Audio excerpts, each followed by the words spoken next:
you wrote a book, Mm-hmm. Career Killers, Career Builders. Mm-hmm. Tell me about not only who the book is for and what the aim is. Talk to me about being an author, how you came to be one, the challenges, and maybe some unforeseen fulfillment that you've got from becoming an author. Sure. So, first off, I'm dyslexic. I didn't know that until I was in my 40s. And so I'm not a writer.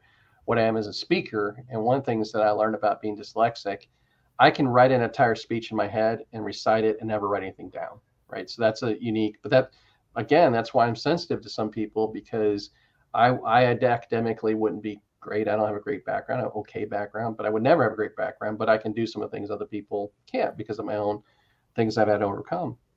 So for years, I've been asked to guest lecture at colleges. And so as I've done that, I talk about real estate investment, talk about different careers in real estate, that kind of stuff. One time I got asked to lecture at the University of Florida. And honestly, at a level, I was a little bit bored. And I was trying to think about what's a lecture I would give to these kids that I haven't given before. And I started sort of daydreaming about it.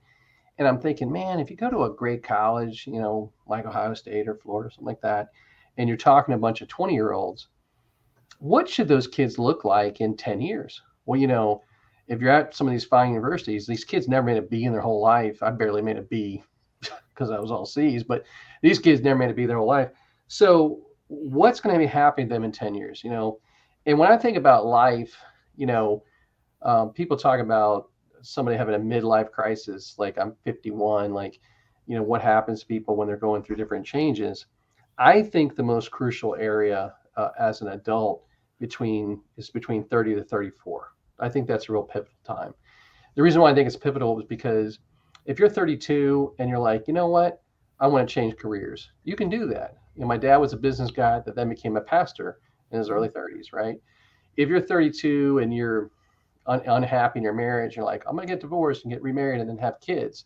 That happens, right? And that's sad and how that happens, but it happens. It's good. They go on their lives, right? At 51, I'm not doing that. Like, I'm set. I'm going this direction. So in my brain, I'm like, okay, I'm talking to successful 20-year-olds. What are they going to look like when they're 32? How can I help them to be really successful? Because some of those kids will be successful at 32, but some of them are going to be bankrupt. Some are going to be twice divorced. Some of them are going to be dead, right? And we all know stories. We could go, Aaron Hernandez, right? Aaron Hernandez. I mean, how did that happen? Watch that Netflix documentary, and you're like, how does a guy, the youngest starting player in the NFL, and went to the University of Florida and all that kind of crazy stuff, how does he then can become a murderer, right? Like, and there's less dramatic, but when we think about Anthony Bourdain or Kate Spade or Robin Williams or like all these different kind of people we could have commit suicide or lesser than that, Matt Lauer, people have careers and mess it up.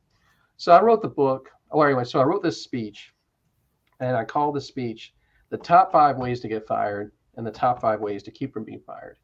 And I gave that speech at the University of Florida. It has nothing to do with real estate, has nothing to do with retail or shopping centers, which is really where I've done most of my work. And that speech became my most requested speech. I had people all across the country like, can you come give that speech? So I knew like, man, we kind of got something with this, that this is hitting something. I spoke at Full Sail University, and they have a lot of kids that are, artists and stuff like that. I spoke for 45 minutes. The Q&A went 45 minutes. I finally had to say, man, I got to sit down, right? But I started talking about mental health and things like that and addiction and how we deal with addiction. And they just kept asking questions. And so it went really well. So I knew I had something. So I wanted to do the book because I wanted to be able to kind of scale up and leverage that out. And I hired a ghostwriter to help me with it because I'm not a writer. And what I would do is I would record every chapter and then send it to him. And then he would write it for me. And so I wanted to make sure the book sounds like me. It's my thoughts. It just was written in air. So that's how I pulled it off. I would say this to anyone who's thinking about writing a book. It's kind of like this. If you came to me and you're like, hey, John, I would like to 1 year run a marathon. I'd be like, that's awesome. That's a good goal. And I've run one marathon in my life. I don't want to do it again, but I'm glad I did it. It was a good experience. Don't want to do it again. So most people you and I know, if they said in 1 year, I want to run a marathon, they could do it. If you came to me and said, "Hey, John, in 1 year I want to run Boston Marathon," whoa, that's a whole nother conversation. Like you're basically saying you're gonna work a part-time job. I mean, you want to run Boston, your whole life is gonna be about that. That's very hard. So the analogy is like this: if you came to me and said, "Hey, John, I want to write a book, and 1 year I want to have a published book," that's my goal. I'd say you can do it. Totally, you can do it. If you came to me and said, "Hey, John, I want to write a book, and in 1 year I want it to be a bestseller or to be profitable," I say that's not a good goal. That's like saying you're going to run Boston. So, anybody who sees this and they're like, "Hey, I want to write a book," I encourage you to do it, because I think if you have that inside of you and you want to get that out, share the world, it's most people want to write a book. Most people don't do it. So if you do that, I think that's a great thing. You just got to understand that if you write a book and it sells 500 copies, that is successful, right? Someone says, "Oh, I'm going to write a book and I want it to become a bestseller." I'm like, dude, unless you win a gold medal, land a plane on the Hudson, uh, have a baby with Nick Cannon. I don't know, right? Like, unless you got something that's just kind of ridiculous, like it's just not going to sell. So you have to look in your heart, like, what's the motivation? So, what was my motivation for writing my book? It was to help people. That's motivation.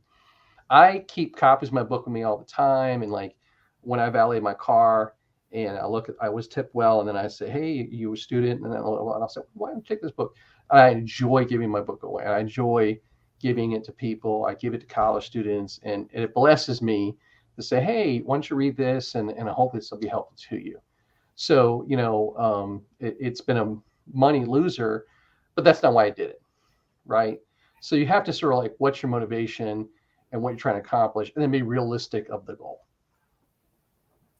That's great advice for anyone that's about to become an author, because you probably know we get pitched by authors all the time.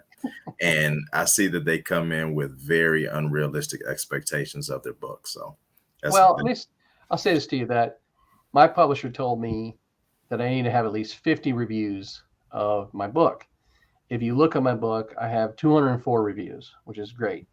But I'm telling you, to get to 204 reviews, when I say I probably have asked at least 2,000 people. I'm telling you, people I know. I've said, "Hey, Joe, we've been friends for 20 years. Can you make sure to review my book?" And they say yes. If I ask them and they say yes, there's a 10% chance they're going to review the book. and that's still a good percentage, because Yeah. Oh, yeah. Yeah. 3% is about normal. Yeah. People in your whole life, you think, "Oh, all my friends are going to buy my book." No, they're not. They're not. They're not. So you got to just understand that. But again, it's still, to do it. It was cathartic and helpful, and it itched a scratch for me, which was good.